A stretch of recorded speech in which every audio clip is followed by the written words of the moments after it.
Avichal Chayan, a student of History Honours, second year Kirorimal College.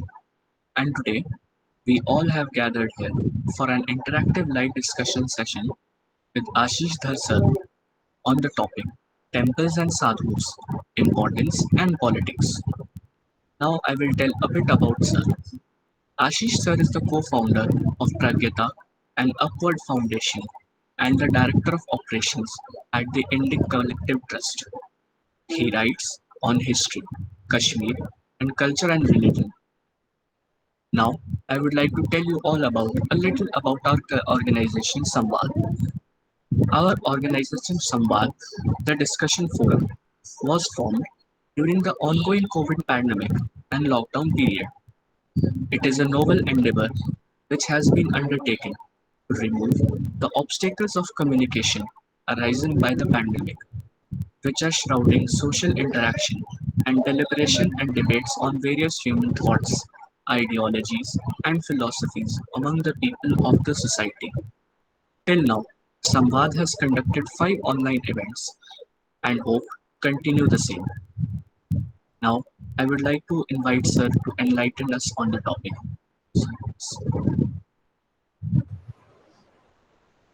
Thank you, Avichal, and thank you, Shivansh, and others at the Samvad Forum. I hope I'm audible. Am I clearly audible? Yes, Yes, sir, sir. you are. You are audible. So thank you very much for giving me this opportunity of interacting with the students of Kirorimal College, uh, and I hope that this interaction will be useful in some way or the other for all of you. Usually, wherever I have spoken, the kind of forums that I speak on tend to be of a nature of, there's some very specific, it's usually some very specific context in which I have to speak. For example, we conduct an annual conference called Kshetrayanam, which is on the topic of temples and protection of sacred spaces.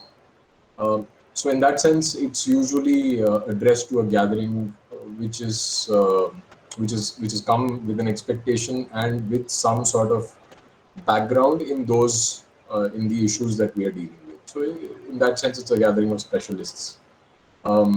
But here, I'm glad that I'm speaking to students, and I hope that I will curb my instinct to sort of intellectualize the topic, and I'll try to make it as relatable as possible for the students.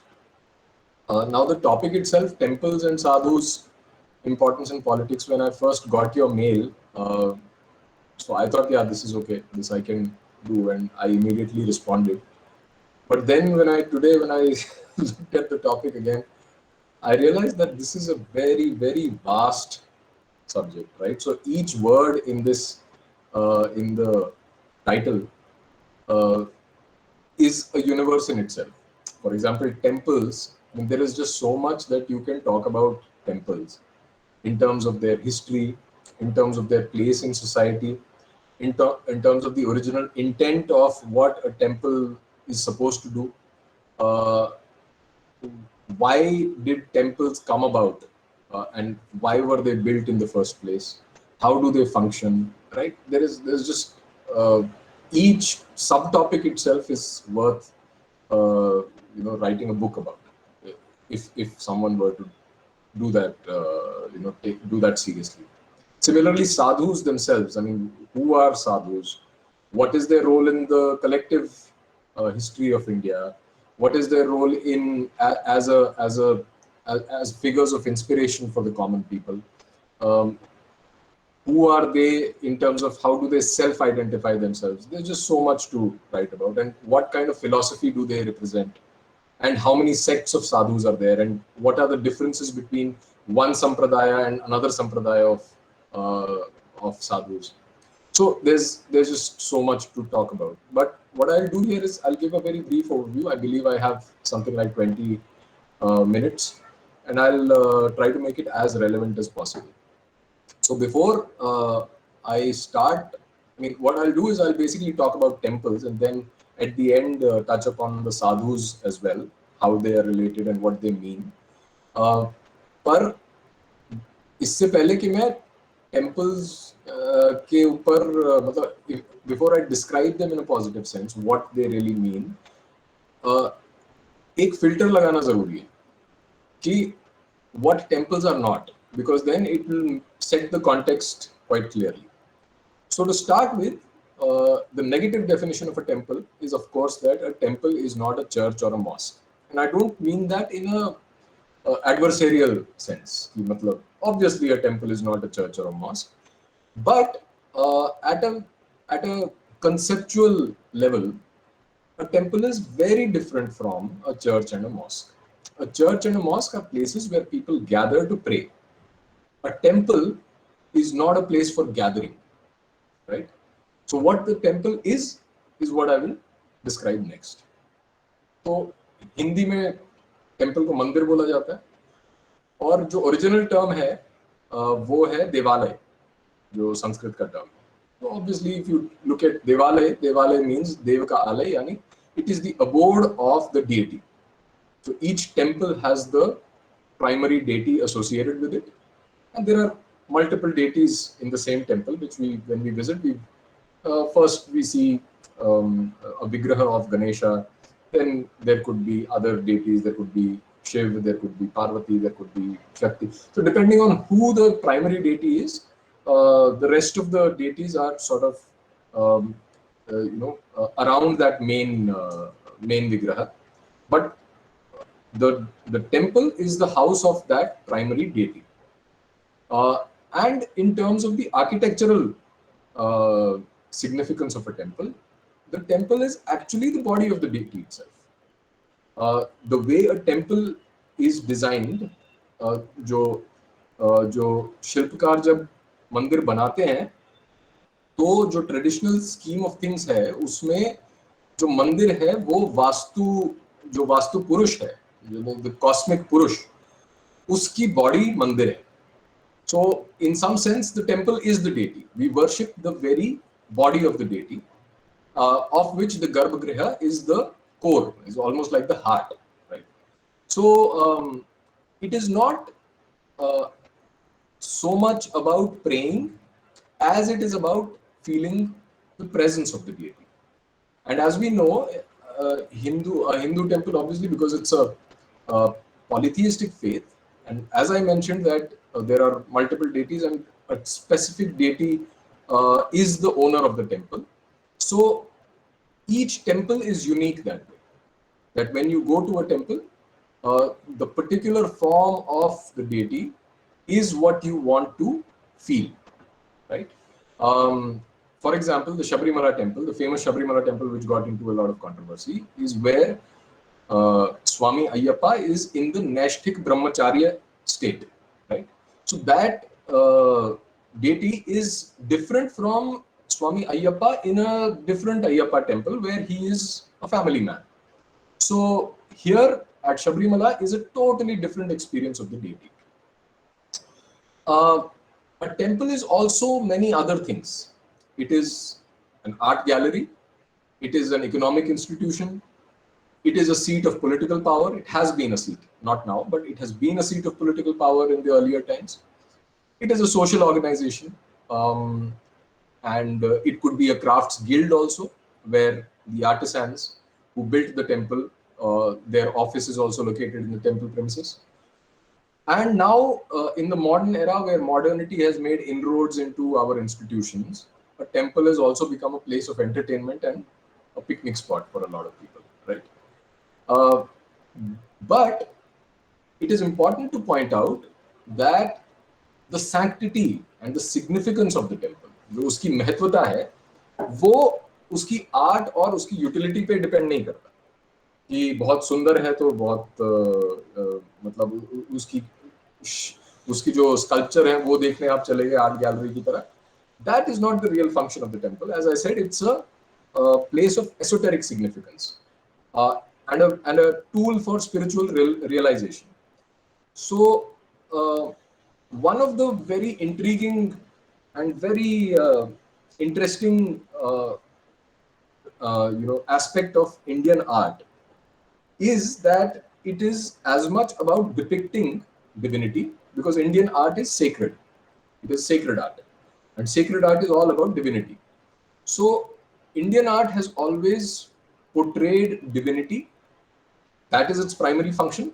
But an equally important function in the context of a temple is that it has a function of hiding the inner dimension from the casual visitor, right? So this is something which is not discussed very often.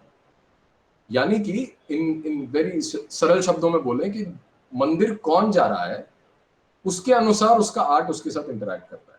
And this is not a claim that I'm making. This is the theory of temple art, which is how people like Anand Kumaraswamy have written about it in great detail. So जो function है sacred art का वो ये है कि जो casual visitor है उससे जो उसकी एसोटेरिक सिग्निफिकेंस है उसको छुपाए by distracting him, and for the real devotee to exalt his spiritual consciousness, right?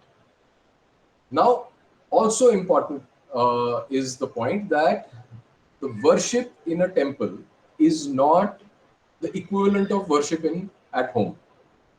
And when you worship at a temple, you will only gain a full experience of the deity if you are doing some sort of nitya upasana at home. तो अगर आप regularly किसी साधना में engaged हैं और किसी प्रकार का आप रिचुअल घर पे भी करते हैं, रोज करते हैं, और किसी प्रकार का आपने जो उपासना है आपकी वो हर दिन प्रतिदिन चल रही है, नित्य उपासना है, उसमें कोई ब्रेक नहीं है, वो कितना आप कर पाते हैं उसी के अनुसार आप मंदिर को एक्सपीरियंस कर सकते हैं. So a lot of atheists do not find that palatable because they think कि ये सब तो मंदिर पत्थर पत्थर बना दिए हैं, सुंदर है, ठीक है, but what does all this mean? But I am giving you the traditional perspective, because the temple is a traditional institution and we cannot force fit our beliefs on the temple, because the temple is not something that is invented by the modern man.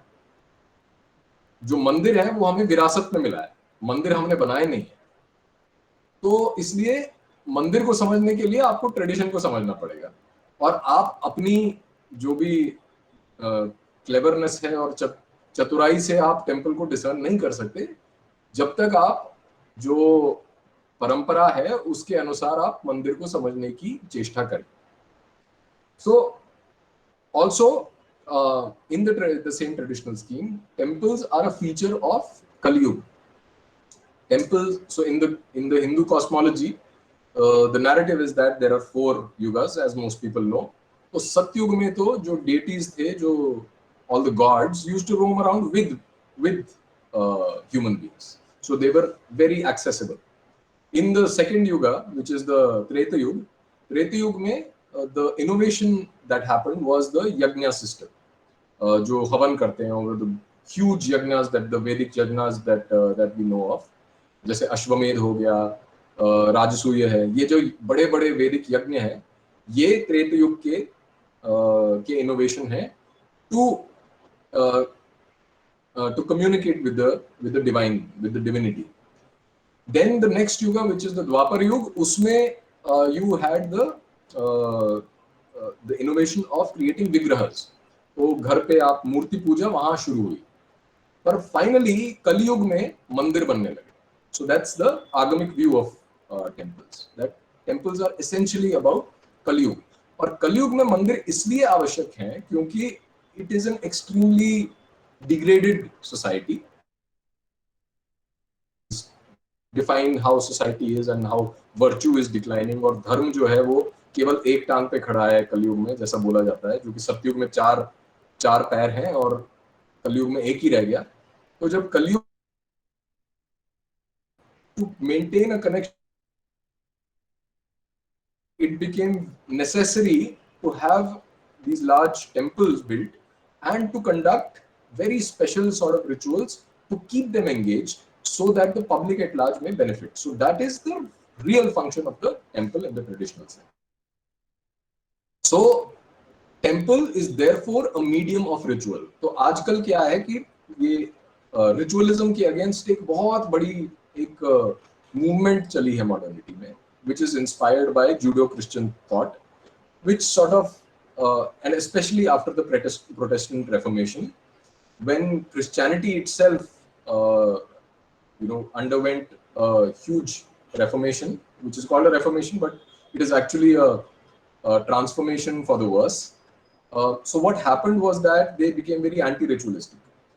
Christianity generally, right from the start, was very anti-ritual, but when they from Nazareth and the birth of, I mean, from Israel, when Christians spread, when Christianity spread to other parts of the world, notably Europe and Egypt and places like that, there the pagan cultures were heavily ritualistic, like Hinduism is, and so for them to spread, for Christianity to spread, they co-opted a lot of pagan practices. A lot of these rituals, therefore, became a part of the Christian religion.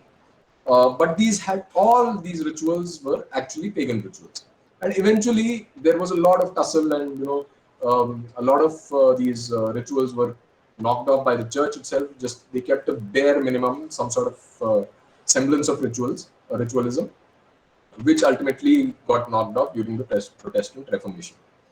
But it is important to understand what a ritual is, right, in the context of the temples. So a ritual is what may be called as the actualization of intent. So there are two things involved in any sort of religious practice in a pagan context, in the context of a polytheistic religion, which is that there is your inner state.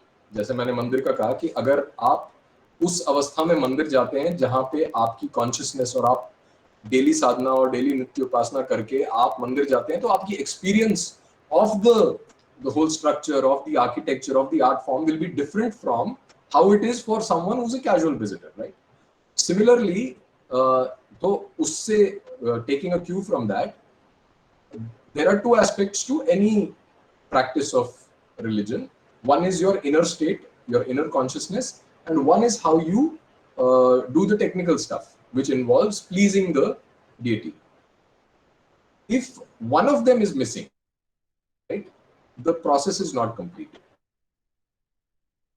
Doing a ritual without the necessary rigor of an inner life and long years of practice and long years of sadhana, then the ritual will not be as effective as it is for someone who is doing regular sadhana. On the other hand, if you are only doing sadhana and doing no ritual, then you will not be able to actuate that intent. Let's say you have a deep bhakti for your deity, but you are not actually showing that in action, right? If you are not doing that, जो पंचोपचार से जो वो सेवा करते हैं भगवान की, कि पुष्प दिए और अर्घ दिया और दीप दिखाया, धूप दिखाया, नैवेद्यम दिया, तो ये सब जो है, और ये तो एक्सटेंडेड लिस्ट है. Hinduism is extremely ritualistic, as we all know. So ये जो है, this is the actualisation of your inner intent. It is like saying कि मेरी अंदर की कॉन्शियसनेस, मेरी जो भक्ति है, उसको मैं एक्सप्रेस कैसे करूं in solid terms. That is what a ritual is, and that is what leads to a reciprocation from the deity, right? So that ritual is the basis of temple. So a temple enables ritual, and a temple is a place where elaborate rituals can be done so that a deity remains fixed in his vigraha or her vigraha, where people can actually come and have darshan. And then also there is the larger thing of the deity being generally beneficial for the society at large, right? So evolution of temples happened from caves. So the actual, because we are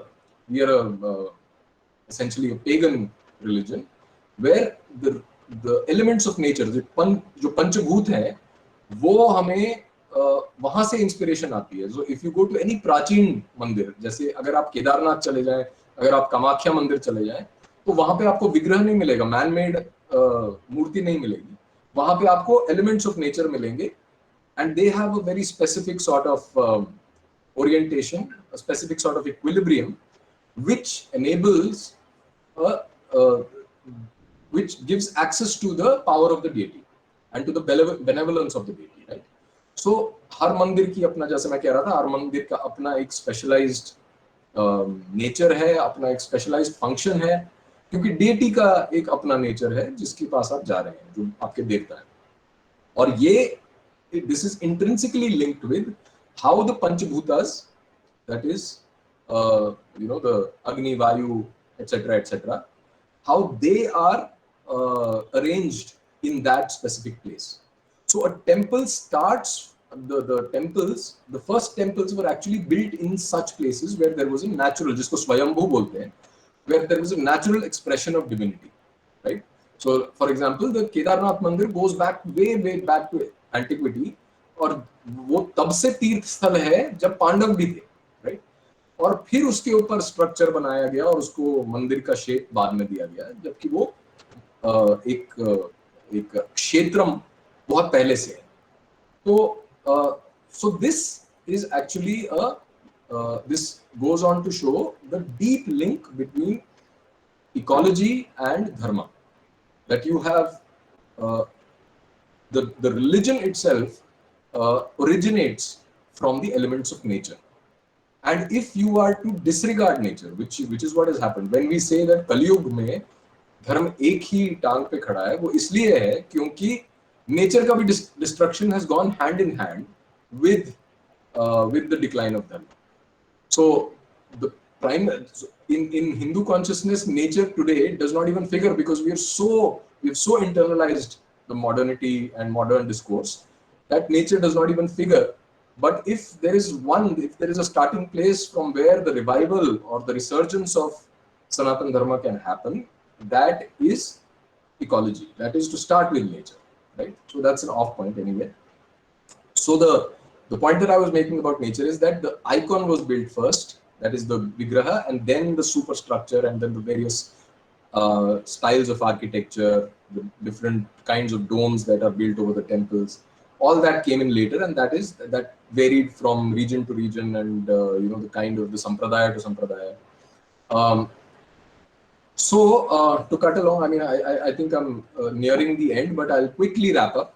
So temple is an expression of uh, our very civilization, right?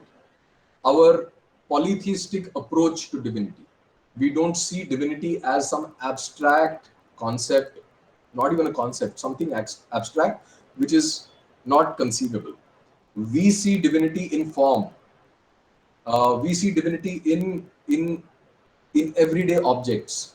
We can mold a stone, make a figure out of it, consecrate it, प्राण प्रतिष्ठा करें उसकी, और उसके बाद उसी की पूजा करते हैं, क्योंकि वो एम्बॉडी करता है डिविनिटी हमारे लिए. And this gives rise to a culture of celebration, a culture of pluralism, and a culture of beauty. The culture of beauty is diametrically opposed to the culture of iconoclasm. Right? And what is iconoclasm? जिसको बुत परस्ती बोलते हैं उर्दू में. बुत परस्ती is iconoclasm. And it is very interesting that this dichotomy between beauty and iconoclasm. Iconoclasm is the fight against idolatry.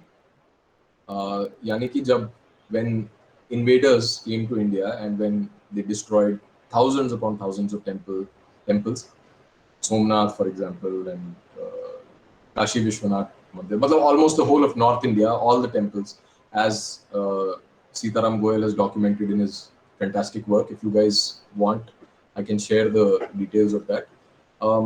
So he's documented all the temples that have been, whatever can be traced from sources of archaeology and literary evidence and inscriptional evidence. So he's made a long list of temples that runs into thousands. And so when the invaders came, the question is, why did they actually destroy the temples, right?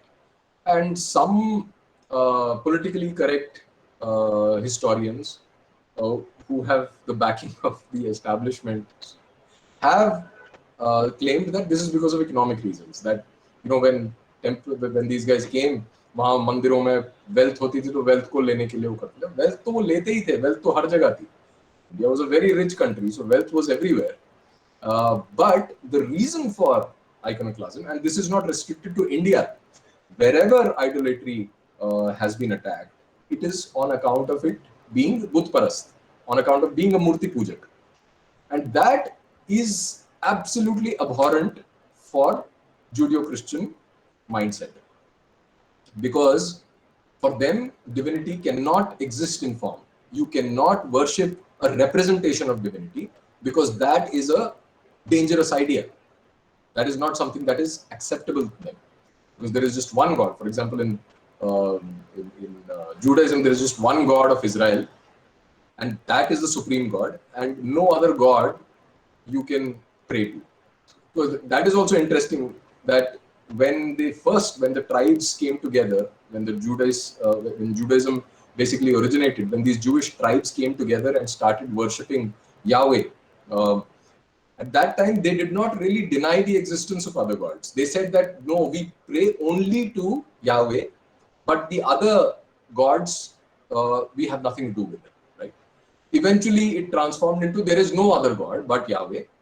And when Christianity came along, and then further then Islam came along, then they said that everything else is just satanic, but there is just one. So that monotheistic obsession with that one abstract entity is what results in them having a problem with beauty, the concept of beauty itself. Which is why the movement of art, for example, if you look at modern art, why is it abstract? Right? It is abstract because representing form is prohibited in that mindset, the Judeo-Christian mindset. What is also interesting, because we are talking about art, is that when you look at Renaissance, the European Renaissance, where you had great figures like Leonardo da Vinci and Michelangelo, for example, the great painters, it was actually a pagan-inspired rebellion, because they again started imagining divinity in art. However, of course, they were bound by the Christian conventions and all that. However, that rebellion itself, that movement of art, that Renaissance that happened, was inspired by pagan culture. So this fight against beauty, which sees that anything that can be, anything that can be seen is unholy, or it is satanic, or at least it is not divine. That is what characterizes idolatry. And on the contrary, the Hindu view, which is what is reflected in the temples, is captured in just 3 words, which is Satyam, Shivam, Sundaram. So there is truth, there is consciousness, and there is beauty. And all these 3 are one and the same, right? So truth is beauty, beauty is truth.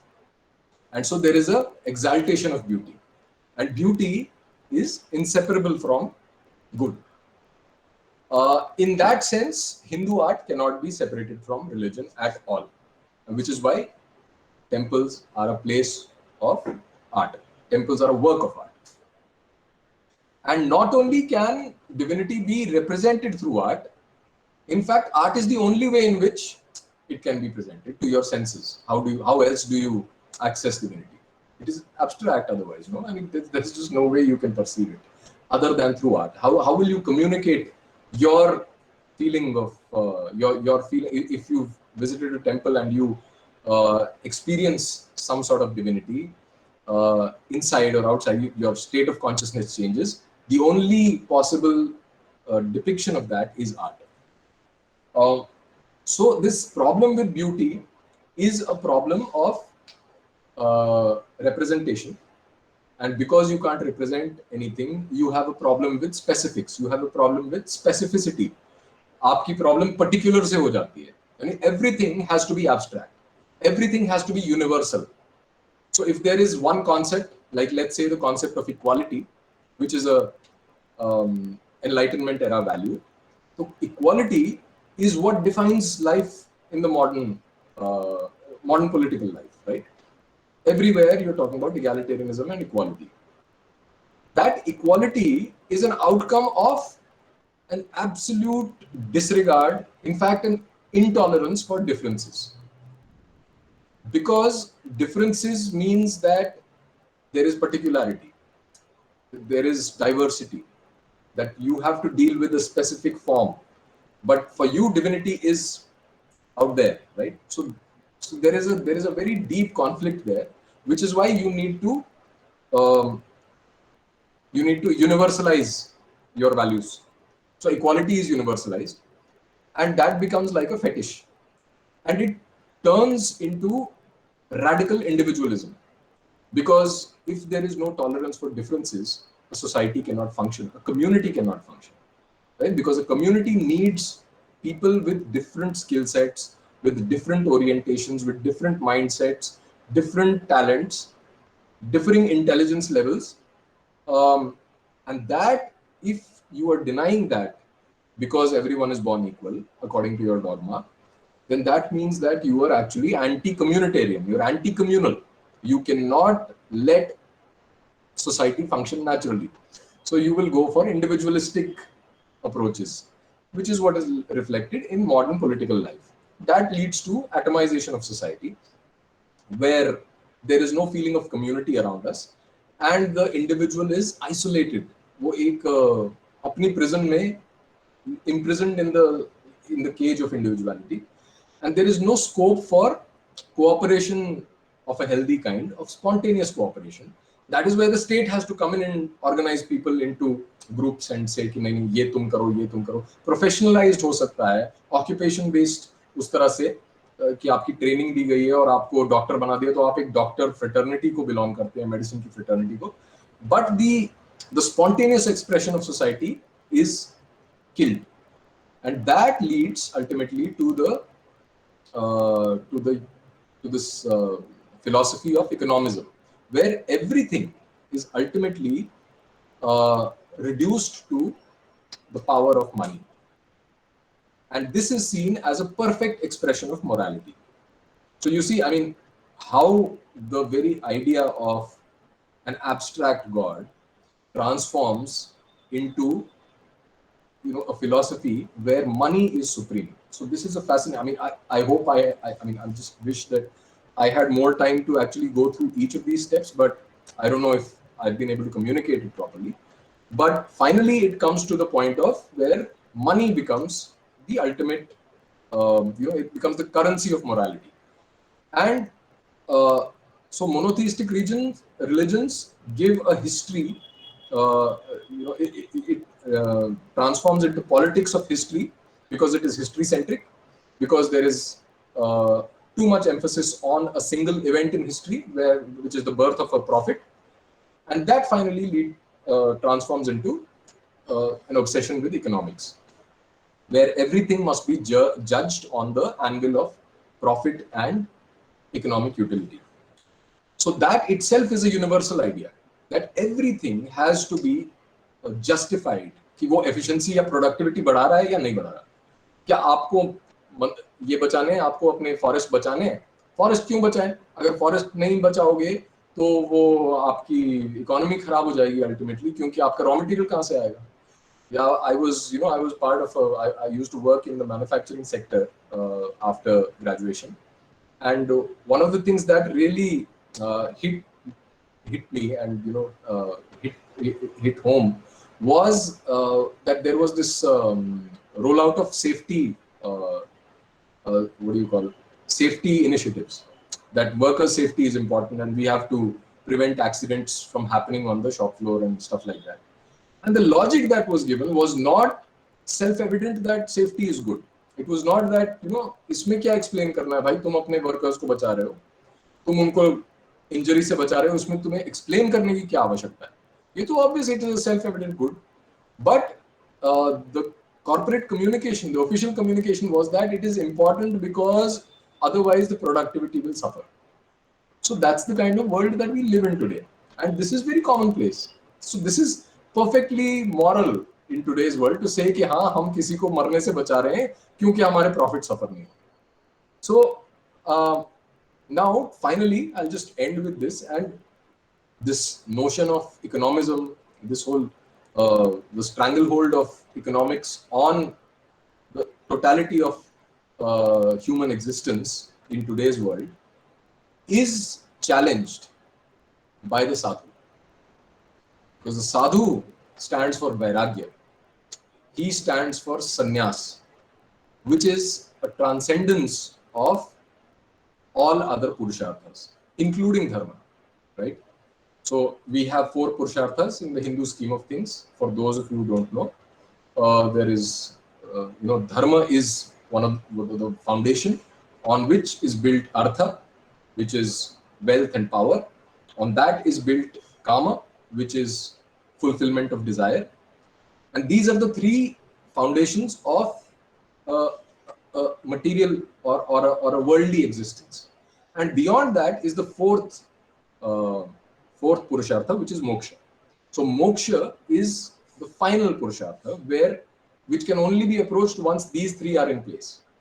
So a sadhu is a being in pursuit of moksha, which means that he's already fulfilled the all and pursued all other purusharthas successfully, and he stands outside the system where of the tyranny of economics, of the tyranny of worldly life, and so the figure of the sadhu and the mindset of the sadhu, the psychology of a sadhu, the state of being of a sadhu is alien to modern life. Modernity simply cannot digest what a sadhu stands for because it's outside its imagination, outside its conceptual framework. So a reverence for the sadhu is the same thing as Satyam Shivam Sundaram, because it is a love for freedom and the ability to acknowledge that it is not just that two people who are different. वो तो उतना तो है ही, that is what a pagan or a polytheistic culture like India has down to its bones, this notion that every individual is different. But it also means that the same person would be different at different points in his life, right? So it is so specific, it is so particular, and it defies generalization and universalization of any kind of value. So that is what a sadhu stands for, and that is his relation to the modern world.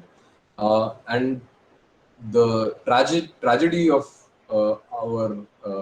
our times is that we live in an India which has traditionally been absolutely reverential towards the sadhu, where a sadhu, when he comes and knocks on your door, he is not supposed to be turned back and without him being happy. And today we have cases like the Palghar lynching, where the state itself takes the sadhu by the hand and hands him over to a bloodthirsty mob, and they're killed in broad daylight. That's the state that we are in. And in that sense, what has happened in Palghar is symbolic of the decay of society today. So, with that, I think I've exceeded my time by quite a bit, but I hope that it was useful, and I'll be happy to answer any questions. Thank you, sir. Now we move on to the Q&A session. So Vinayak and Abhay, you can start the Q&A session. Thank you, Ashish sir, for such a wonderful address. I'm sure that every one of us has been enlightened with your views, and we would definitely work upon uh, the teachings that you have just stated. Now, to begin with the questions, I will start with those questions that we received in our registration forms. So the first question uh, is the top to bottom or the bottom to top cone applicable to improve the conditions of Sanatan Dharma and its affiliated institutions? What are the actions that should be taken in this regard? Right. So, dharma generally, I mean, Sanatan Dharma is a decentralized structure. There is no question about it, and it is based on a sense of community and it is based on the collective volition of the adherents of the religion. It has always thrived without any interference by a centralized authority. And in fact, a centralized authority, in some sense, is always detrimental to its welfare. So any resurgence of Sanatana Dharma has to be decentralized, and in that sense, it has to be bottom up. While being so, it is also true that when Sanatana Dharma thrived, or any form of Dharma, not just Sanatana Dharma, which is what we synonymously call Hinduism. Basically, Sanatana Dharma is the broad umbrella under which a lot of other dharmas can be accommodated. But let me not go into the politics of that. I was just saying that generally any genuine dharma will always have room for both top down and bottom up. It is essentially bottom up, but top down can always help. Like, for example, the kings had certain responsibilities towards maintenance of dharma in society, and that is absolutely essential, because unless there is that organizing force, right, without interfering in the esoteric aspects, in the ritualistic aspects, in what is the core of dharma, but as long as they keep a protective cover, without which no society can function. So the Kshatriya dharma is absolutely important, and that responsibility is that of the state in present times. And if that does not happen, if that top-down security for the thriving of dharmic culture is not provided, then it becomes difficult for the community also to work. Because essentially, if you are not giving protection to dharma, you are anti-dharma. It is as simple as that, right? You cannot play it both ways. You cannot say that nahi, hame kuch nahi lena dena, we are secular, but everything that you will do as a secular state would be anti-dharmic. So yeah, so there both approaches are required, but yeah, it is primarily community driven.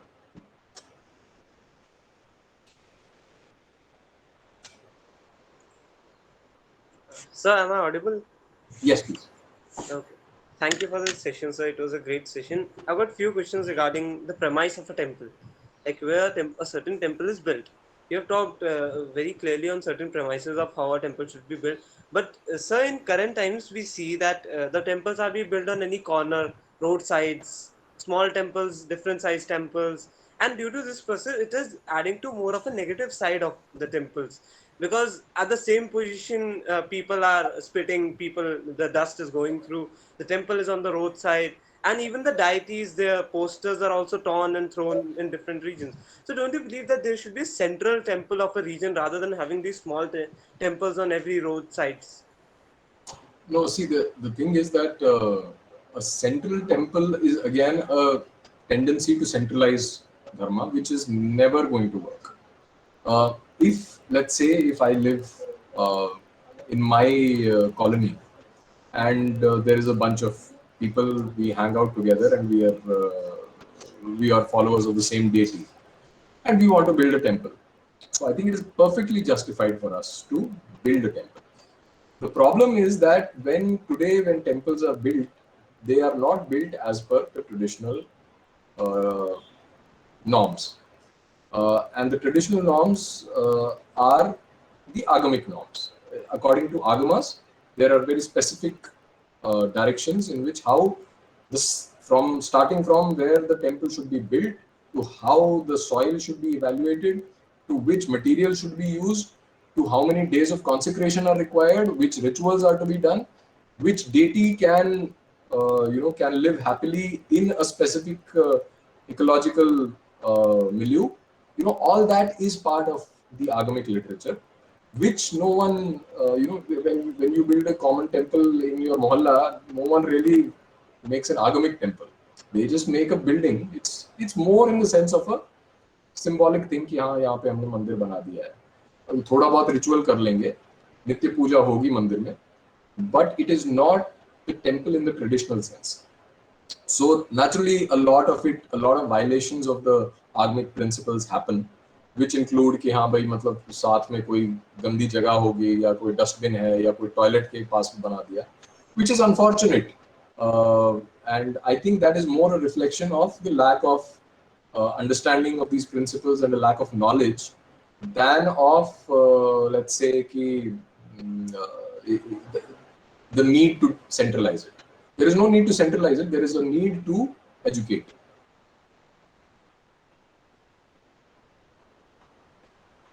Next, please. Rajat Yadav has asked, sir, why Judaism didn't cause as much destruction in the world as Christianity and Islam have caused, despite all being monotheistic and of same origin. He has a supplementary question to it. Also, sir, why has the Indian civilization, mainly the Sanatan Dharma, lasted so long while many other civilizations ended? Right.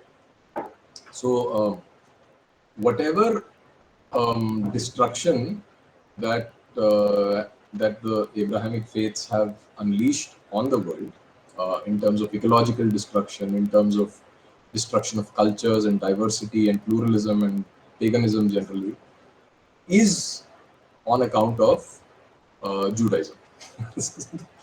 It starts from there. There is no doubt about that, right? But it is true that Judaism itself is not responsible directly for the actions of the other faiths, which are spin-offs of Judaism, and that is because Judaism has been an exclusive faith. You can only be born as a Jew, and you cannot acquire Judaism.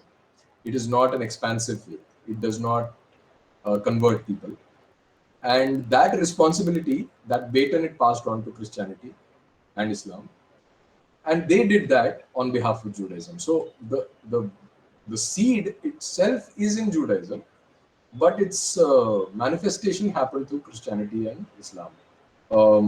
And the only reason for that is that Judaism did not expand because it started off as a tribe, and the tribe itself defined the religion and said that we are special, we are the chosen people, and no one else is there. But the innovation that Christianity did of encircling and encompassing the whole world, that is what brought the destruction. And the other question about why Sanatan Dharma survived while other pagan cultures did not, I think that's a complex, that deserves a complex analysis. But if you were to sort of simplify it and make it simplistic, I think one of the reasons is the fact that the geography of India, right, which is why the notion of worshipping the geography is so profound. You see, these the Abrahamics always made fun of pagans, saying that these guys, ये तो इसकी पेड़ की पूजा करते हैं, पत्थर की पूजा करते हैं, पहाड़ की पूजा करते हैं. But it is so profound that culture in any place is ultimately a product of geography, especially in the pre-modern times, because तब technology नहीं थी that you negate the effects and you isolate yourself from the surroundings. So the Indian subcontinent has a very unique geography. It has access to mountains, deserts, springs, this what do you call, ocean and sea. Everything is there. Rivers are there. So, and in this huge landmass, there is no serious barrier to travel, like you have, let's say, in sub-Saharan Africa. So Africa was also pagan, but they did not have a advanced, sophisticated civilization.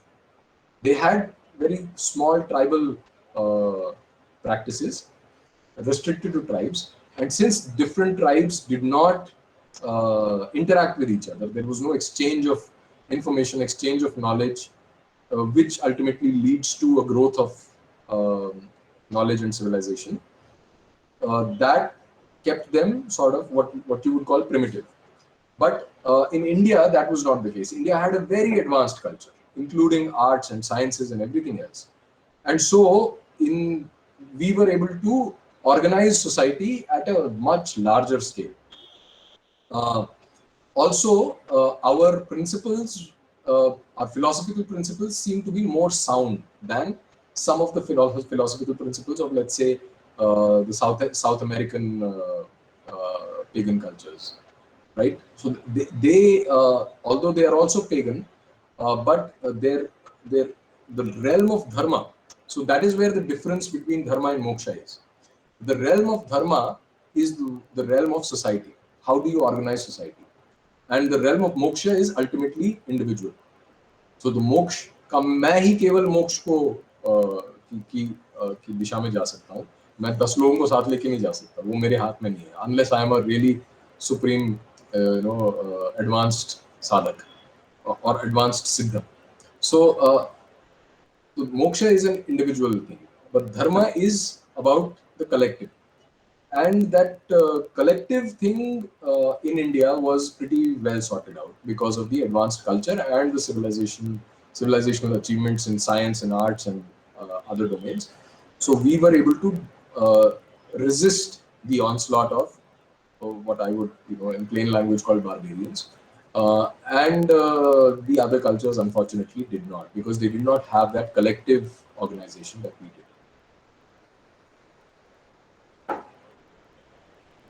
Yes, sir. Sir, the next question is regarding the privatization of temples. It has been a recent phenomena in times that the government should handle all the property and all the rights to the temple authorities.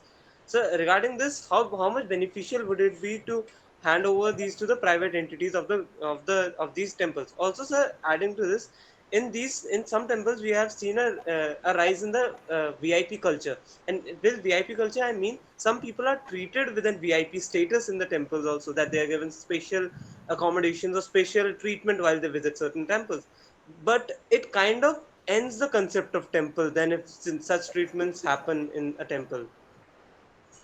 हाँ, तो देखिए दो चीजें हैं. एक तो privatisation. I am not sure what you mean by privatisation. The temples, the demand to free temples is not a demand to privatize temples. It's a demand to hand back temples to the communities that the temples belong to. In the classical age, the temples were either run by the communities, which is the sampradayas themselves, with the patronage of the king. And the king often built temples himself, and those temples were directly administered by the king. In the modern age, the state has taken over that role, and because the state is of secular orientation, it has no business of being in charge of the temples at a very fundamental level. But were it the case that it was a Hindu state, for example, let's say India is a Hindu state, even then, the case for temple administration in the hands of the state is not so clear cut. Even then, the temple still belongs to the community and the sampradaya, while it can still receive patronage from the state. So privatization is a totally different affair. Privatization is as good as handing it over to the government. We wouldn't want that. What we want is the temple to be given back to the collective, which is the community. And in that sense, only those that respect the tradition of that particular temple and who have a connect with the deity should be able to have a say in the affairs of how the temple is run. So that's the very simple demand. And privatization, a definite no.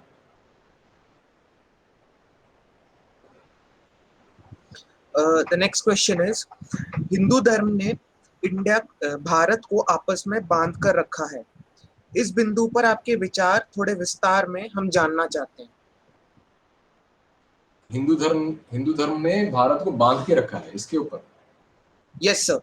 अच्छा. हाँ, हिंदू धर्म ने इस प्रकार से बांध के रखा है कि जो मैं अभी बात कर रहा था कि जो मॉडर्निटी है, which is a secular face of Christianity, basically.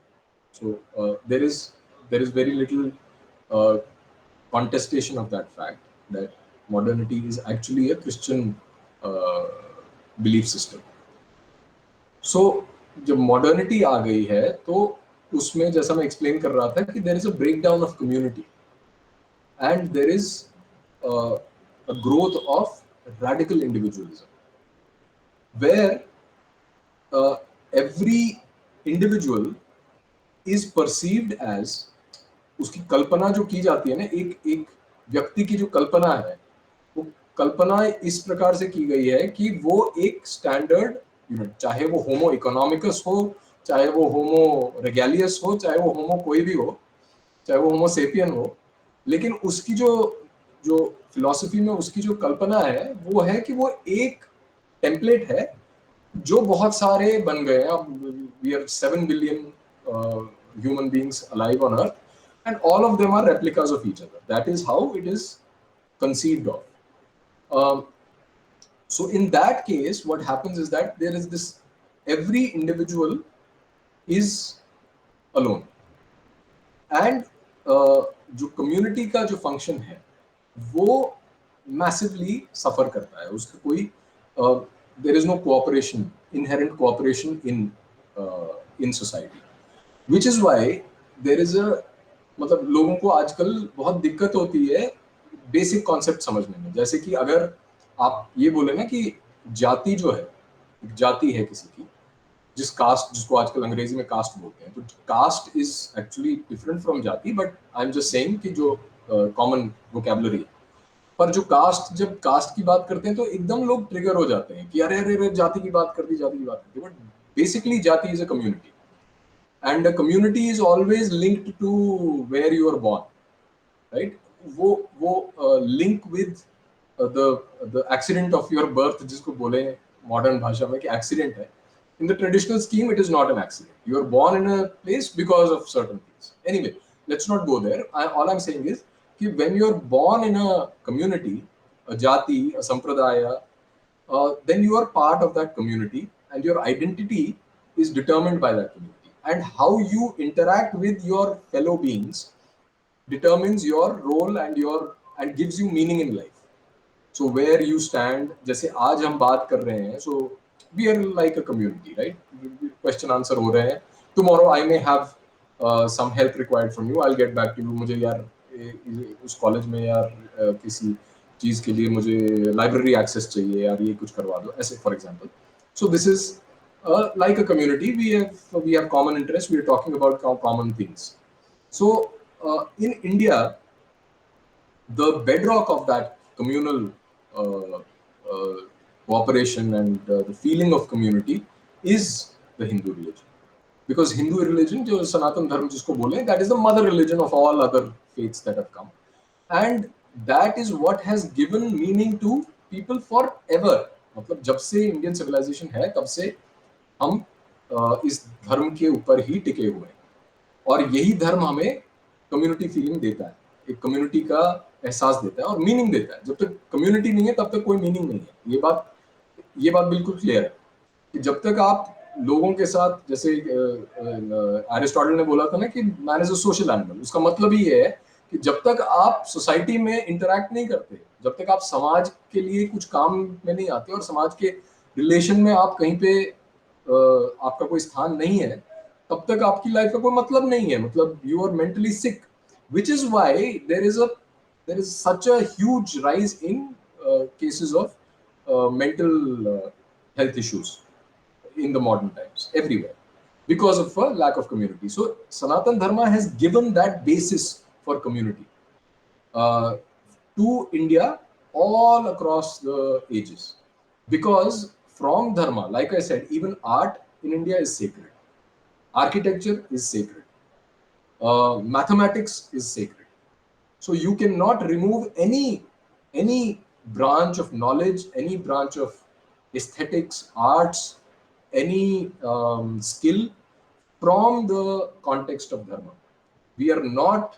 We've never had secular art, we've never had secular sciences. We've always had art, science, all forms of knowledge embedded in the framework of dharma, whether it is with the Buddhists, whether it is with the Hindus, whether it is with the Jains. Everywhere the dharma part has been the bedrock, and so if you remove that, then everything falls apart. So that is why that claim that India is tied together, जो भारत है वो बंधा हुआ है धर्म के आधार पे, नहीं तो कोई चांस नहीं.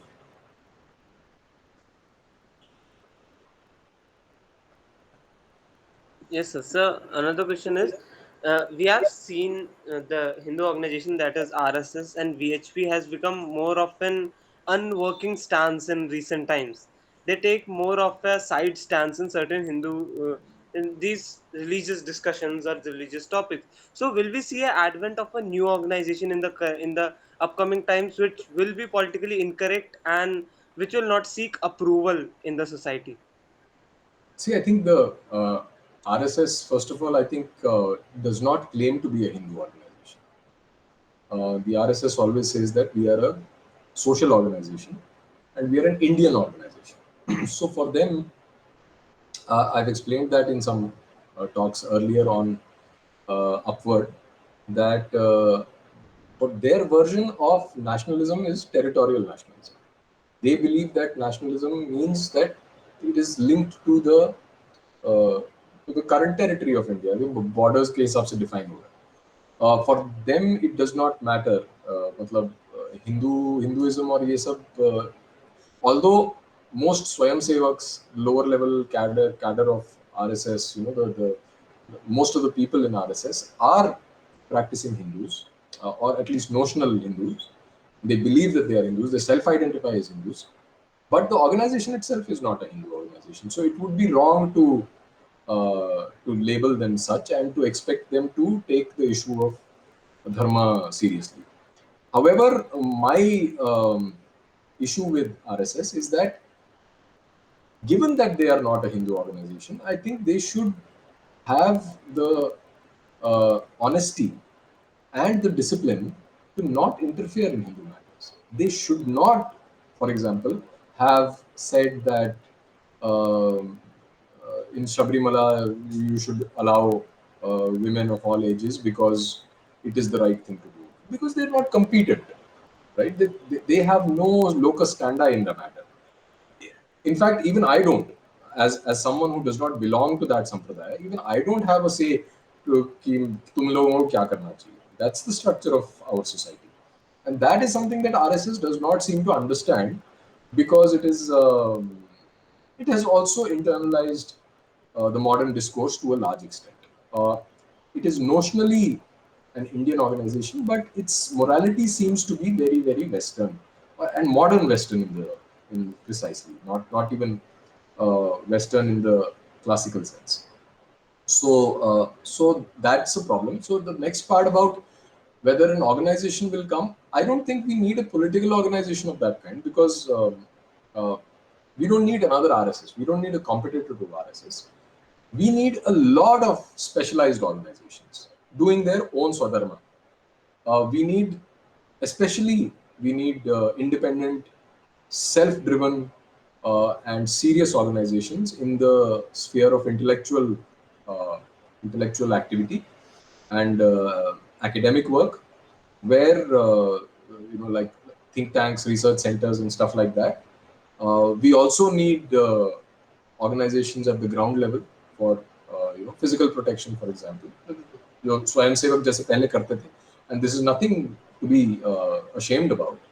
जैसे शुरू में RSS, they used to have these shakhas where people would fight and martial arts होता था. So that's something that is absolutely necessary. That should be done. So we need organizations of that kind also. All this should be decentralized, and that should come from bottom up. Because otherwise there is just no chance. We don't have that kind of a structure, a totalitarian structure like like Christians and Muslims do. And I use the term very specifically, that they are a totalitarian religion. We are not, and we cannot hope to become like that. We don't want to be that. So we should not go in that direction and say that, okay, let's take that shortcut, because that shortcut will lead to a huge cliff and we will fall from there. So वो तो नहीं करना चाहिए, but yeah, I mean, we need a lot of organizations, but we need organizations that are decentralized and that do their own work, but very serious work. And this reminds me of that beautiful phrase used by E.F. Schumacher, the great economist, where he write his book also is titled the same, Small is Beautiful, right? So Small is Beautiful वाले उससे premise से काम करना चाहिए that you need small organizations who are doing their own very focused work, and a lot of them, thousands of them.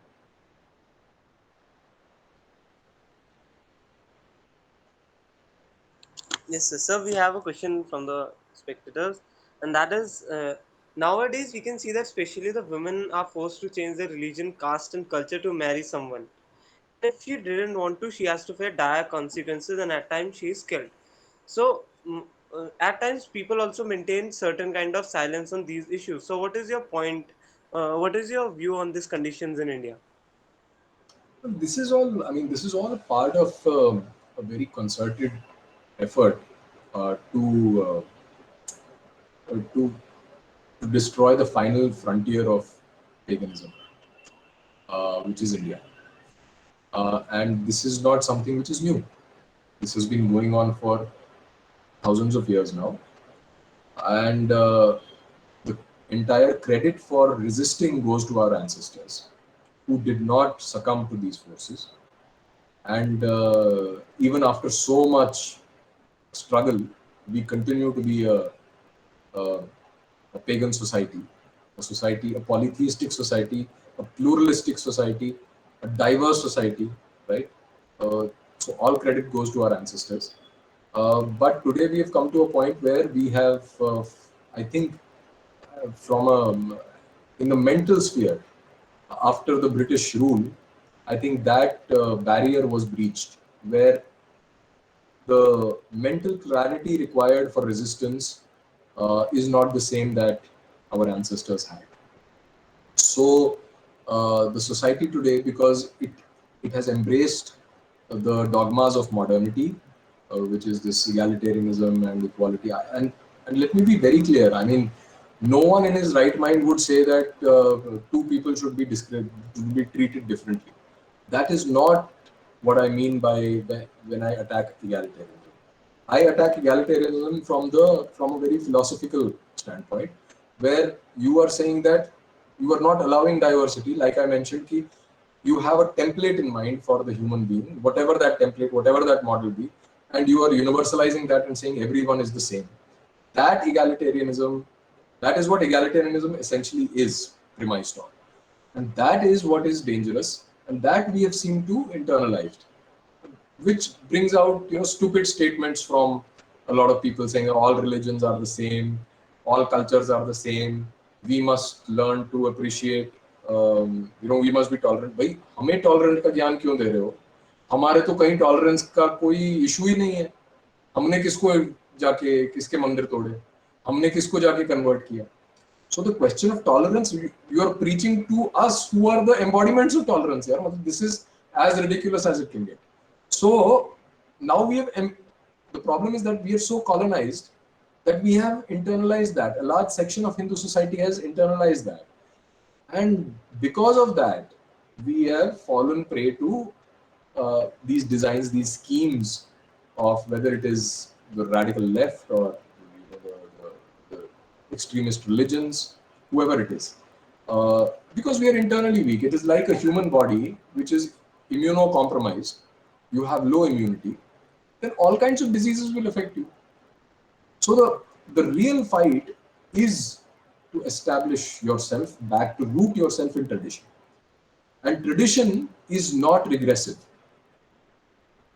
Plus this word itself, I mean, it's so interesting that if you say that you are regressive, what does that mean? It means that you are regressing to a point in the past, right? That is not necessarily bad. Matlab, that is only bad if you have internalized the propaganda of progressivism, which says that from let's say 1000 years back to today, we have progressed morally. We are much more superior than those people who lived 1000 years earlier. That is absolutely bogus, that claim. That is not true at all. So that progressive bubble, if that is burst in your mind, then you realize what tradition is. And tradition is continuity. Tradition is taking the best, and tradition is living a living culture. It is not a dead culture. It is not like saying that, oh, these are the dogmas that you have to follow and that is why I am traditionalist. No, it is living in a certain way. It is upholding certain values based on clear discernment, based on your own experience, based on your own knowledge, based on what you have received as wisdom, right? And all that, and then that tradition becomes a living tradition. So to root yourself in tradition is the need of the hour. If Hindu society in a large in a large measure does not do that, then it will remain vulnerable to all kinds of external attacks and manipulations, and that is going to be dangerous. So the answer to that is not really to blame someone or blame the enemy or blame the guy who's attacking you, because that is his nature. The answer to that is to become strong, and then the germs and the pathology that you are vulnerable to will disappear. Thank you, sir. Now we come to the last set of questions. ब्राह्मणों का होना और ब्राह्मणों का ऊंचे पदों पर होना, शक्तिशाली होना समस्त हिंदू समाज के लिए कितना आवश्यक है? And the last question is by Rinzan Namgyal, which is in the chat box. Sir, is the moksha or liberation is true? If so, Hindu believes in Buddhism moksha or Buddhist believes in Hinduism moksha. If they are bearing their own notion of moksha, then which moksha is true and where is the moksha? पहला जो प्रश्न है कि ब्राह्मणों का होना जरूरी है या नहीं, तो देखिए मतलब ये ना हर एक का होना जरूरी है पावर्स ऑफ पोजीशन पे, पोजीशंस ऑफ पावर पे, पर स्पेसिफिकली ब्राह्मणों का होना ब्राह्मणों के लिए जरूरी है. मतलब if you are classifying or if you are categorizing the different sections of society according to jati, then each jati has its has the requirement to be at places of importance. And from a perspective of a Brahmin, of course Brahmins need to be at places of importance.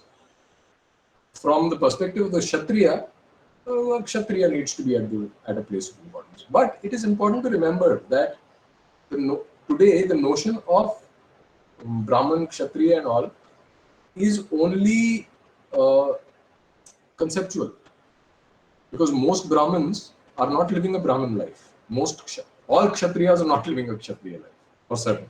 Brahmins का तो चलो फिर भी possible है, because it involves ritualism and it involves worship and studying and अध्ययन करना, साधना करना, वो सब तो फिर भी possible है प्राइवेट में. लेकिन क्षत्रिय अपनी क्षत्रियता कहाँ दिखाएंगे?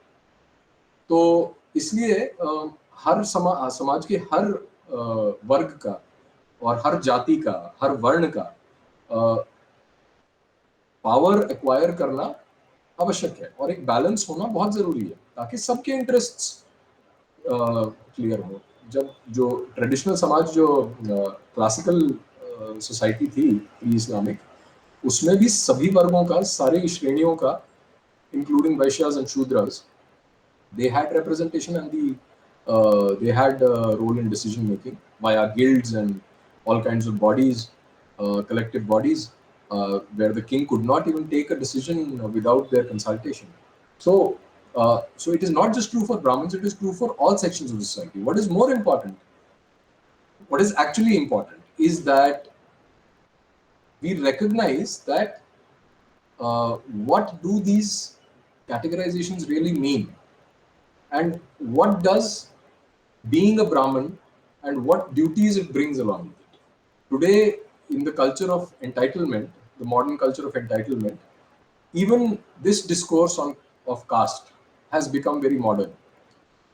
I want reservation, I want this, I want that, but in the classical sense, it is only about duties actually. There are no rights as such. Matlab, rights are only a spin-off of the duty, that you have to perform this duty as a Brahmin, and what does it need for the society to do in order to guarantee that you can perform those duties. That is what a right is. The right is defined in relation to a duty. If I'm a Brahmin and I have to follow the strictures of, the rules given in the Shastras, and I have to live a very austere life, then I am vulnerable to certain inimical forces in society, and that I need to be protected against. So that is the law, that is the right which is given to me, so that I can practice my dharma in peace.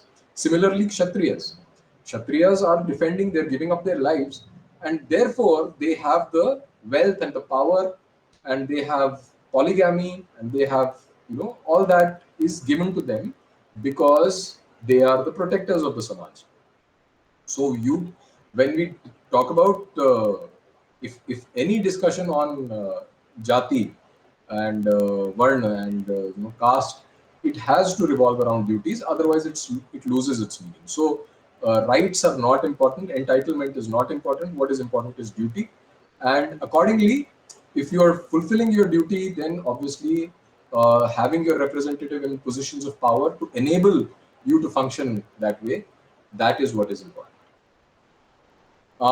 Then the next question about Buddhism and Hinduism, I think.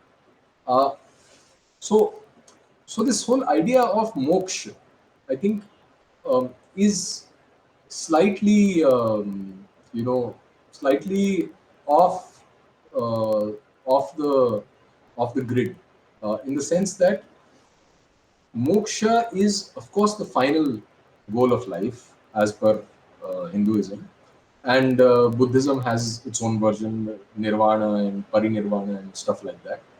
And there is a lot of debate and discussion and a lot of polemical arguments also. People abusing each other from both sides. So that has gone on forever in India, right? And the classical debates between the Bauddhas and, let's say, the Mimamsakas, for example, or the Nyayikas. So these debates have gone on, and these are debates at a metaphysical level. In the current state that our society is in, it is pointless to talk about these differences because there is no pursuit of these goals. Even in the classical society, 1 out of 100,000 people perhaps would attain to a state that is close to moksha. Right? In today's circumstances, it is even less. I mean, I don't know how many people you can seriously say that have a claim that they will realize or they will attain moksha in this lifetime. But there is just so much in common at a level below that, below those discussions about the final state and what emptiness or shunyata means in the Buddhist context, or what it means in the Hindu context, and even within the Hindu context, what it means in the Shakta context, what it means in the Shaiva context. There is just so much debate. So it depends on where you are coming from, how you look at life, how do you live your life, what are the what are the rituals you are following, what kind of puja paddhati you are doing, what kind of sadhana you are on the which sadhana path you are following. All that is very complex. So today what has happened is that a lot of people just debate this at an intellectual level, because we've read some books here and there and we say that, okay, this is what is written in this book, and let me debate based on that. I don't think those states of consciousness are accessible to most people, so it is irrelevant to base the interaction between Buddhism and Hinduism on that metaphysics.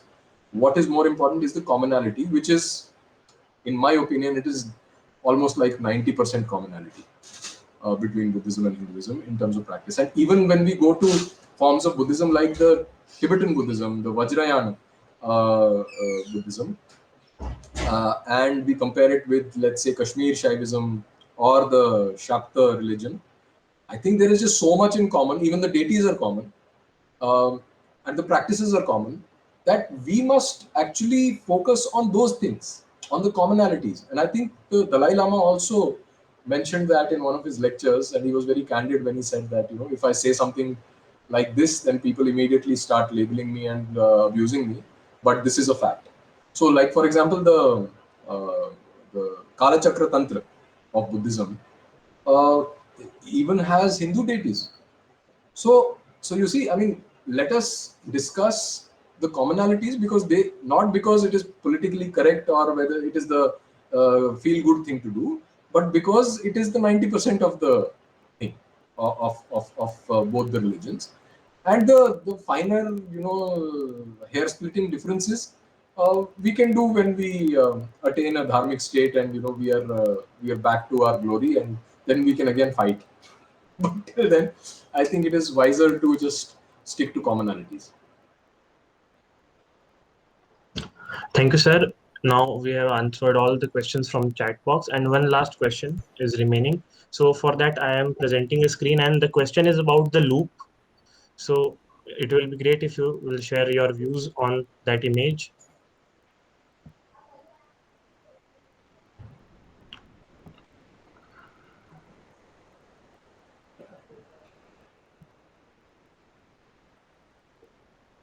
So is it visible?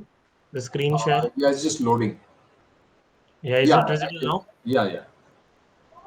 So, sir, this is the loop I am talking about. So, what are your views on it? Do you see some mistakes in it, or what can be the ways to break it? हिंदुओं में एकता की कमी, अधिकारियों व नेताओं पर हिंदू जनता एवं संस्थाओं के दबाव की कमी, राजनीतिक स्तर पर हिंदू धर्म के प्रतिनिधित्व की कमी, विद्यालयों में धार्मिक शिक्षण की कमी और गलत इतिहास का पढ़ाया जाना, लोगों में अपने धर्म के प्रति सजगता की कमी एवं हीन भाव, परिजनों द्वारा धार्मिक शिक्षा की कमी। बिल्कुल, यस, एब्सोल्युटली। ये जो एकता की कमी है, एकता की कमी तो एक सिम्पटम है। एकता वैसे भी मतलब कोई ऐसा एकता जो है वो हम जिस संदर्भ में इमेजिन करते हैं वो एकता है मोनोथिस्टिक एकता वाली। ये तो देखो जी वो कैसे एक हो गए हैं और वो एक ही चीज बोलते हैं, और वो एकता हम में कभी नहीं आ सकती। हम में कम्युनिटी फीलिंग आ सकती है, हम में सांप्रदायिक फीलिंग आ सकती है, हम में जाति की फीलिंग आ सकती है जो ऑर्गेनिक है। हम में आर्टिफिशियल एकता कभी नहीं आ सकती, और ऑर्गेनिक एकता आने के लिए हमें सबसे पहले लड़ना है जो एटमाइजेशन और इंडिविजुअलिटी की मैं बात कर रहा हूँ, इंडिविजुअलिज्म जो हमारे अंदर एजुकेशन के द्वारा थोप दिया जाता है, हमारे अंदर उसको इंजेक्ट कर दिया जाता है जहर को, उसको हम तभी काउंटर कर सकते हैं जब धार्मिक एजुकेशन भी हो। और यहाँ पे मुझे लगता है कि सबसे क्रिटिकल इस लूप में वो शिक्षा ही है। यदि धार्मिक शिक्षा वापस हम अपने बच्चों को दे पाए तो जो आने वाली पीढ़ियां हैं उनकी ओरिएंटेशन वापस धर्म को लेके सही हो जाएगी, और एकता का कोई इशू ही नहीं रहेगा, क्योंकि स्किन इन द गेम हो गया ना। फिर आपको पता है एग्जैक्टली कि मुझे किस प्रकार का खतरा है और मैं किस तरह अपने आप को उस खतरे से बचाऊं, और उसके लिए मेरे लिए बहुत ज़रूरी हो जाएगा कि मैं कोऑपरेट करूं, मैं समाज के अन्य सदस्यों के साथ एक साथ कम्युनिटी बेस्ड कुछ करूं जिससे मैं अपने इस कलेक्टिव डेंजर को फाइट कर सकूं। तो वो उसका जो स्टार्टिंग पॉइंट है वो शिक्षा है, और शिक्षा के साथ ही बाकी सब कुछ इस लूप में एड्रेस हो जाएगा। So thank you so much, sir, for giving your precious time to us and discussing the very important topics for Hinduism. One second, Prabhas has raised hand. Prabhas? नमस्ते आशीष सर। नमस्ते sir, जो free temple movement वाला एक जो question बीच में आया था उसमें एक पॉइंट मिस हो गया कि मान लेते हैं सरकार जो है वो संप्रदायों को मंदिर वापस कर देती है जी। लेकिन उसके बाद जो क्या होगा कि जो मंदिर के ट्रस्टी हैं जो उस वहाँ के फंड को कंट्रोल करेंगे, और हम जो एक लड़ाई लड़ रहे हैं हिंदुओं के अधिकारों के लिए कि और रिप्रेजेंटेशन के लिए, और जैसे आपकी संस्था होगी अपवर्ड, तो इन सब चीज़ों को क्या वो मंदिर और उनके ट्रस्टी फंड करेंगे या सिर्फ वो समाज सेवा में ही लगे रहेंगे, और फ्री टेम्पल से आकर फिर फायदा कैसे हो पाएगा? नहीं, आप जो आपने अंत में बोला अपना जो प्रश्न से पहले, वो क्या था कि अगर फ्री टेम्पल्स हो गए तो ट्रस्टीज जो बनेंगे उनका क्या प्रश्न मैं पूरी तरह समझ नहीं पाया। Sir, he is talking about the role of trustees in the regeneration of dharma. अच्छा, देखिए मतलब जो मंदिर को जब आप फ्री कर देते हैं और मंदिर जब विमुक्त हो जाते हैं, तो उसके बाद मंदिर को ऐसे ही तो छोड़ना है नहीं। तो मंदिर को जो क्लासिकल सेंस में जो मंदिर का ओरिजिनल फंक्शन है, जिसकी मैंने इस टॉक में बात की थी कि मंदिर है क्या और उसका कंसेप्चुअली वो क्या है, आगमिक आगम शास्त्रों के अनुसार मंदिर का क्या फंक्शन है, क्या रोल है और उसका मीनिंग क्या है, वो वापस रीबिल्ड करना पड़ेगा। और वो उसके बीच में उस उद्देश्य को लेके जो सरकार है, सरकार एक बहुत बड़ी बाधा है, क्योंकि सरकार मंदिरों को एज ए रिसोर्स देखती है। जिस तरह सरकार मंदिरों को, जिस तरह सरकार जो नदियों को और फॉरेस्ट्स को और किसी भी प्रकार की नेचुरल हेरिटेज को भी एक रिसोर्स की तरह ही देखती है। हिमालय भी एक नेचुरल रिसोर्स है। जैसे वहाँ पे कितना टूरिज्म होता है, उससे सरकार कितना रेवेन्यू जनरेट कर पाती है, वो सरकार का उद्देश्य है। उसका इकोलॉजी से लेके कोई लेना देना नहीं। तो सेम चीज मंदिरों को भी लेके है कि मंदिरों को आप मॉडर्नाइज कर दीजिए, उनको अच्छा अच्छा बड़े रोड्स बना दीजिए और उनको रिकंस्ट्रक्ट कर दीजिए ताकि ज्यादा लोग आए, और ज्यादा लोग आने से रेवेन्यू बढ़ेगा। तो उनका वो बेसिक इंटेंशन है।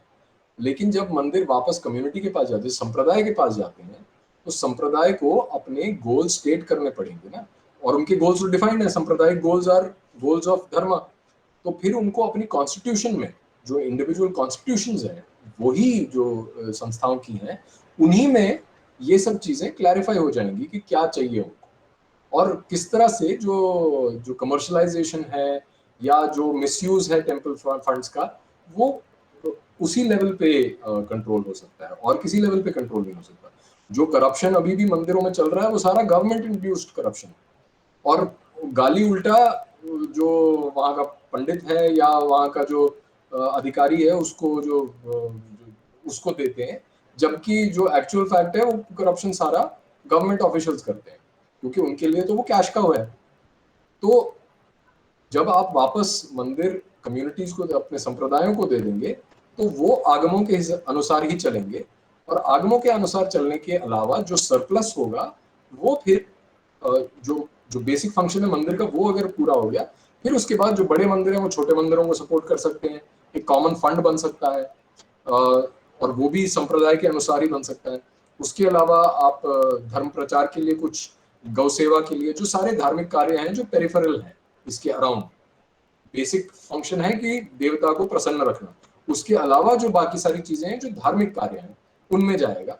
और उसके बाद अगर कोई विपत्ति आ गई, देश में कोई प्रॉब्लम आ गई, कोई डिजास्टर है, और उसके बाद अगर कोई संप्रदाय या अगर कोई मंदिर अपनी bye their own free will वो चाहे कि हम सरकार के कुछ सरकार फंड में कुछ दे दें, तो तब वो they are free to do that, because it's an autonomous decision. अभी तो क्या है कि सरकार बोलती है कि हाँ भाई निकालो पैसे, लाओ 100 करोड़ निकालो, तो वो चीज गलत है। तो इसलिए ग्रेडेशन है, फंक्शंस का ग्रेडेशन है, कौन और किस चीज को प्रायोरिटी दी जाए। सबसे पहले प्रायोरिटी दी जाएगी देवता को, उसके बाद डिवोटी को, और उसके बाद बाकी समाज को। I think all the questions are answered. So thank you so much, sir, for speaking to us and giving your precious time and sharing some valuable insights to us. We really enjoyed this session, and I hope you also.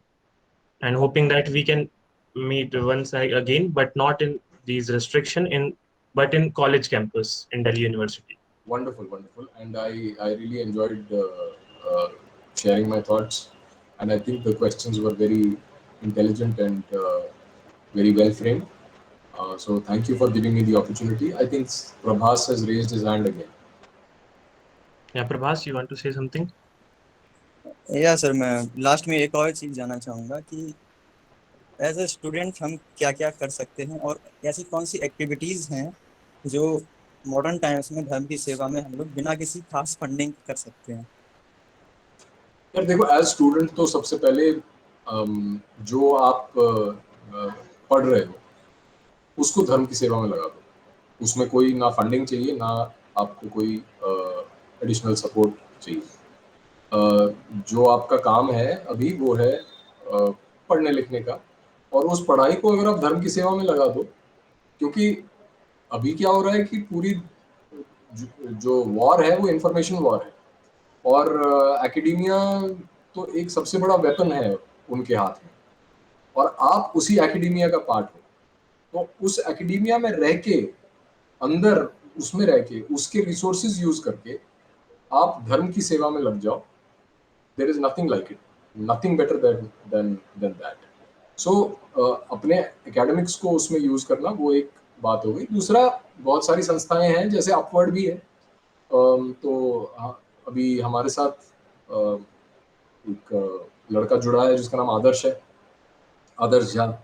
वो engineering में है, 3rd year में, Delhi college of engineering में, और वो 2nd year से ही हमारे साथ जुड़ा है, और वो बहुत वॉलंटियर काम करता है, रिसर्च में भी हेल्प करता है, और इंटर्नशिप भी कर चुका है। तो ऐसे अगर आप जुड़ना चाहें, बहुत सारी संस्थाएं हैं जो आपको ही पता होंगी, बहुत सारी संस्थाएं हैं, सिर्फ अपवर्ड ही नहीं है। तो उनके साथ जुड़ जाइए और अपना वॉलंटियर करिए। किस तरह से आप कर सकते हैं, आपकी इंटरेस्ट की संस्थाएं हैं, और उनके साथ आप कोलैबोरेट कर सकते हैं, उनको आप अपना वैल्यूएबल टाइम और एफर्ट्स दे सकते हैं। तो ये बेस्ट है, और इसमें आपका सस्टेन भी हो जाएगा। मतलब जैसे कि हम इंटर्नशिप्स देते हैं, तो हम लोगों से फ्री काम नहीं कराते, हम इंटर्नशिप्स पेड इंटर्नशिप्स होती हैं, because we value their time. तो जितना हमसे हो सकता है उतना करते हैं। वैसे I am sure there are so many organisations that you can get participate in. So once again, thank you so much, sir, for connecting to us. Thank you very much, and hope to see you someday. Thank you, sir. All right. Thank you, sir. Thank you everyone. Thank you, sir.